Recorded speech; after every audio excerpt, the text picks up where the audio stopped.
kita males ya, mati dulu, lakukan dulu. Ya Allah memasukkan aku ke dalam agama kita, syariat kita. Rasulullah SAW bersabda apa? Shollu kama ra'aitumuni usolli. Sholatlah kalian sebagaimana engkau melihat. Di antaranya kita akan mempelajari gerakan sholat yang dicontohkan oleh Rasulullah.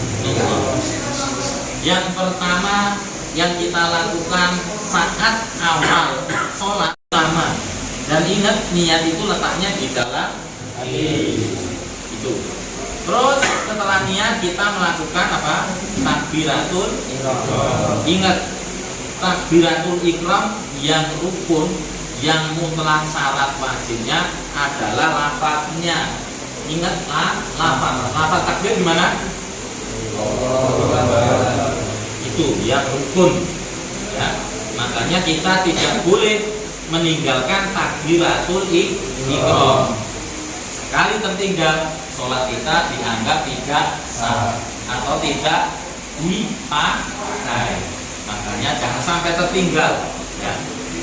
Terus yang kedua, setelah takbiratul ihram Allahu Akbar, kita membaca apa?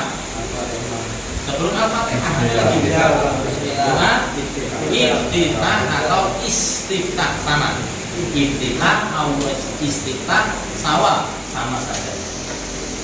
Dan doa iftitah ini ingat juga merupakan bukan rukun, tapi adalah sunnah.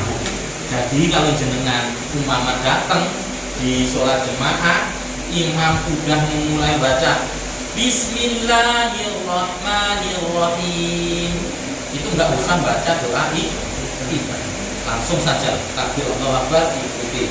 Kalau imam jahar, berarti kita nggak usah membaca surat Al-Fatihah, karena qiraatul imam bahwa qiraatul makmum, bacaannya imam adalah juga merupakan bacaan makmum, kecuali setelah itu ingat habis doa iftitah kita membaca Al-Fatihah. Di dalam Al-Fatihah itu Allah ayat itu Allah membelahnya menjadi dua. Yang pertama itu adalah pujian untuk Allah, yakni ayat 1 sampai ayat ke-6 ya.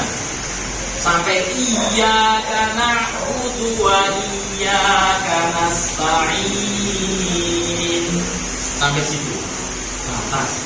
Yang awal adalah pujian apa? Pada Allah.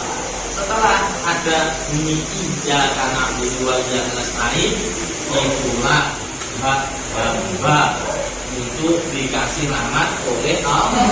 Apa dan tujuannya apa dan diikuti dari siapa saja? Oke, terima kasih. Jadi kegiatan yang dilaksanakan oleh Sabtahti terhadap tahanan yang ada di rutan Sabtahti adalah bertujuan untuk menumbuhkan mental dan juga untuk memperbaiki sikap mental para tahanan yang ada di rutan.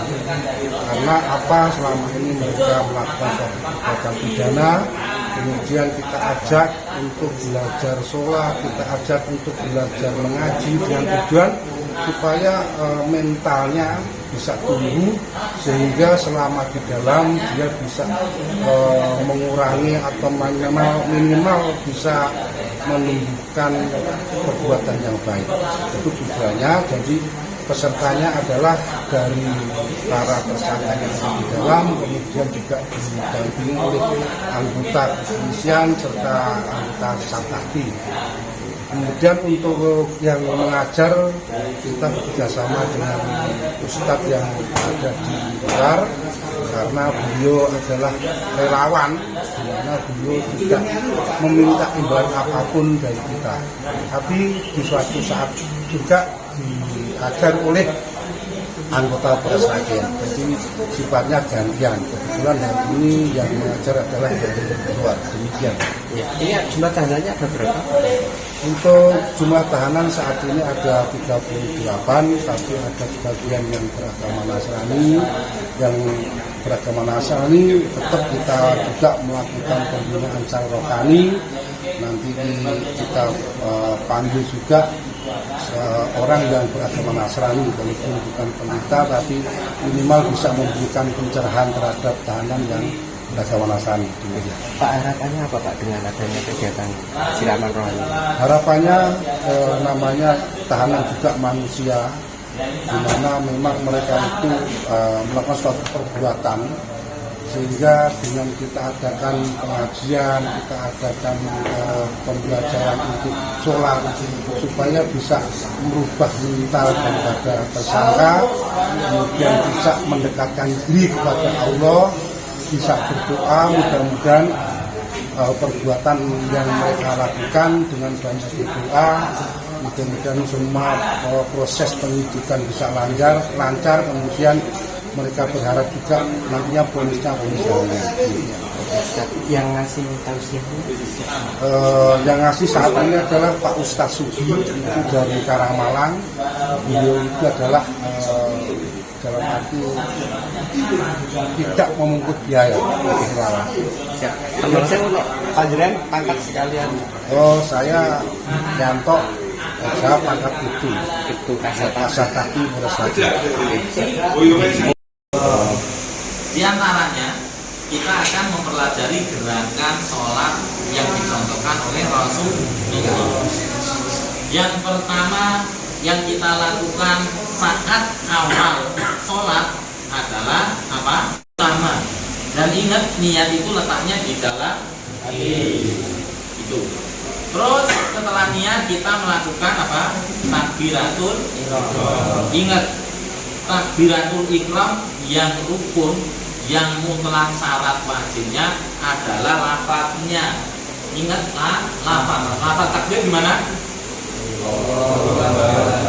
Itu yang rukun. Ya. Makanya kita tidak boleh meninggalkan takbiratul ihram. Sekali tertinggal, sholat kita dianggap tidak sah atau tidak dipakai. Makanya jangan sampai tertinggal. Ya. Terus yang kedua, setelah takbiratul ihram, Allahu Akbar, kita membaca apa? Sebelum Al-Fatihah lagi. Doa iftitah atau istiftah sama. Iftitah atau istiftah sama saja. Dan doa iftitah ini ingat juga merupakan bukan rukun tapi adalah sunnah. Jadi kalau jenengan umpama datang di sholat jemaah, imam udah mulai baca Bismillahirrahmanirrahim, itu nggak usah baca doa iftitah, langsung saja takbir Allahu Akbar ikuti. Kalau imam jahar berarti kita nggak usah membaca surat Al-Fatihah, karena qiraatul imam bahwa qiraatul makmum, bacaannya imam adalah juga merupakan bacaan makmum, kecuali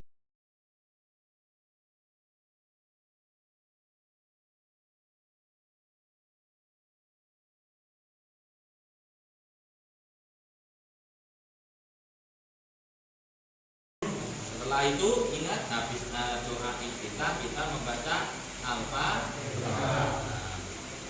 Di dalam Al-Fatihah itu Allah